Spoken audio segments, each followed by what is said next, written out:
Many of us grew up with a sanitized version of the Tower of Babel. It is often treated like a construction project gone wrong, where a group of primitive people tried stacking mud bricks to reach the clouds until God simply stopped the project.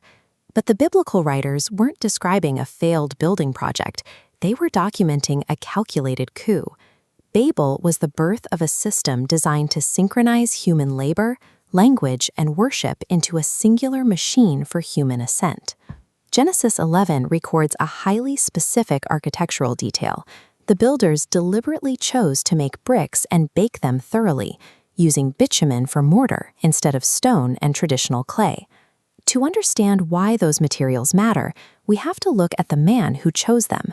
Ancient records identify this figure as Enmerkar, the builder of Uruk. In the biblical text, his title, a mighty hunter before the Lord, uses the Hebrew word lifnei, which carries the connotation of against or in the face of.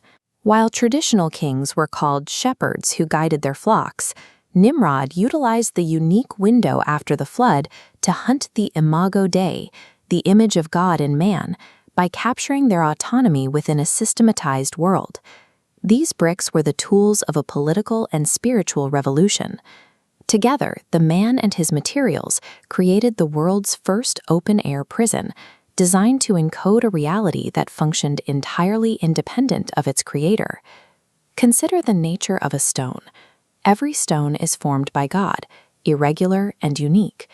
Building with stones requires patience and the skilled hand of a master mason to fit each one into a wall while maintaining its individual character. A brick is man-made and standardized. Every brick is identical to the one next to it, designed to be stacked rather than understood. Bricks don't require the mason's care. They only require the system's volume. This creates interchangeable units. If a stone breaks, a unique gap remains. If a brick breaks, you slime an identical copy. Nimrod baked the living stones of humanity into identical bricks, creating a unified hive mind where no one could escape. This transition from stone to brick was a technological revolution of the soul. It established a world where individual purpose is sacrificed for the sake of the collective machine. The second anomaly is bitumen, or tar, as mortar. This high-tech waterproofing agent of the ancient world was an industrial-grade glue. It provided a waterproof seal, allowing builders to seal their bricks into a single, unified, liquid impervious mass to reach heights never before seen. The builders were working in the direct shadow of the global flood, a trauma they attempted to solve through engineering.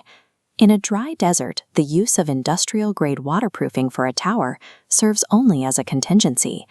They were creating a structure resistant to water, signaling that they no longer needed the Creator's promise of mercy. This is the essence of the name they were building for themselves. By using bitumen to seal their bricks, they created a self-contained world designed to survive another act of God without having to rely on Him. This bitumen was the seal of their security. It was a literal wall of protection, intended to keep the judgment of the Creator at bay. While the tower was stopped, the ambition was only delayed. The hunter never stopped hunting, and this blueprint for centralization has been the engine of every empire that followed, from Babylon to the modern day. We are surrounded by modern bricks. Social media algorithms reward sameness and punish those who don't conform, while centralized digital identities turn unique individuals into numbers in a global database. Today, convenience acts as the modern bitumen. It binds our lives into a unified network where your identity and access are managed through a single hub. In this system, dissent isn't punished by a sword, but by a system error that toggles off your ability to participate in society. The high stakes of our world are the result of this ancient effort being refined across millennia. The goal remains the same: the fusion of human labor and consciousness into a single controllable machine.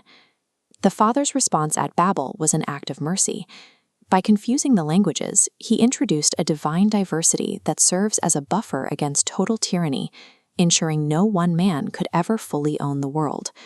We are called to a different architecture. 1 Peter chapter 2 describes humanity as living stones rather than standardized bricks. An empire demands identical units to build a machine, but a household exists to protect and cultivate the unique image of God in every person. The Father knows you by name, not by a serial number. A family functions as a stonecutter's workshop. In this environment, the unique shape of every individual is altered, allowing their specific identity to grow outside the demands of a standardized system. You were never meant to be a replaceable unit in a falling tower. You are an irreplaceable living stone in a house that cannot be shaken.